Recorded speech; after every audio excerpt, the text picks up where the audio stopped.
Muy bien, realicemos una pequeña introducción a la detección de interferencias. Cuando vamos a la pestaña de inicio, vamos a tener un primer botón que se llama Clash Detective. Iniciémoslo. Como se darán cuenta, yo necesito ir cerrando las otras ventanas para que mi proyecto se haga visible. En este caso yo voy a ejecutar la detección de interferencias de dos elementos, las estructuras contra las sanitarias. ¿Sí? Yo necesito que estén visibles, porque si no están visibles, no van a detectar los elementos de interferencias.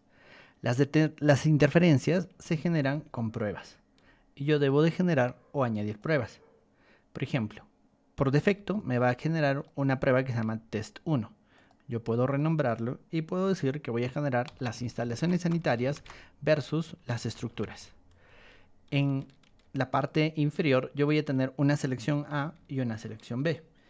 Entonces voy a seleccionar aquí las estructuras y aquí las instalaciones sanitarias. Si yo selecciono todo el conjunto, luego hacia abajo puedo ver la configuración que se tiene. Dice configuración estática, tolerancia 1 milímetro. Le digo ejecutar prueba. Lo que va a suceder es que automáticamente Navisure va a revisarme todas las interferencias que tenga este pequeño proyecto. Y a pesar de ser tan pequeño, me está detectando 310 conflictos. Esta no es la manera correcta de hacerlo, pero es un comienzo. Además, yo le he puesto resaltar todos los conflictos, no puedo resaltar uno por uno. Fíjense. Esta es una manera incorrecta de realizar una detección de interferencias, porque si nosotros entregamos, imagínense, si en un proyecto tan pequeño tengo 300 interferencias, imagínense en un proyecto completo, voy a tener miles, decenas de miles o cientos de miles de cruces, ¿sí?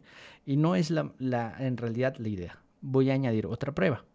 ¿Qué les parece si en este proyecto lo único que voy a hacer es determinar en qué puntos los cimientos corridos, o perdón, los sobrecimientos están cruzándose con mis tuberías y solamente con las de desagüe? Entonces yo le puedo decir sobrecimientos, ¿sí?, versus desagüe. Si recuerdan, hace algunos momentos habíamos hecho conjuntos. Y aquí yo voy a tener la lista de los conjuntos. Tengo los conjuntos estructurales donde tengo seleccionados los sobrecimientos. Y tengo las sanitarias donde tengo separado el tema de desagüe. Para eso se hacen los conjuntos, para que nosotros podamos sectorizar las interferencias y no hacer todo el conjunto porque tal vez no me sea útil.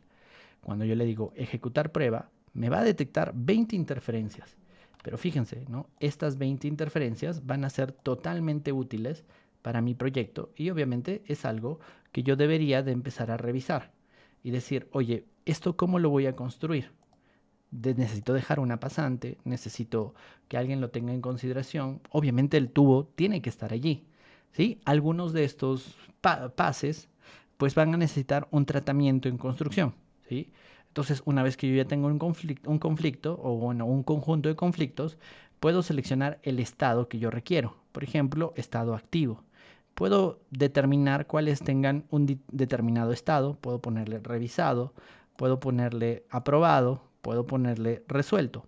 En realidad, este estado es un estado muy interesante porque conforme yo vaya iterando el proyecto, o sea, conforme yo vaya desplazando el proyecto, actualizando los modelos en Revit, esto se va a resolver. Es decir, si yo muevo los elementos, pueden estar resueltos. Entonces voy a tener diferentes estados, ya que en el informe yo puedo determinar que yo quiero ver los elementos activos y revisados únicamente. Y puedo generar un informe de interferencias y puedo escribir un informe de interferencias que lo voy a colocar en alguna posición, ¿no? Le digo informe 01. Listo. Entonces ese informe 01 ya me está mostrando, ¿no?, el informe de este proyecto, de lo que yo tengo hasta este punto, ¿sí? Así es como funciona la detección de interferencias y requiere de que nosotros tengamos muchísimo orden en el proyecto.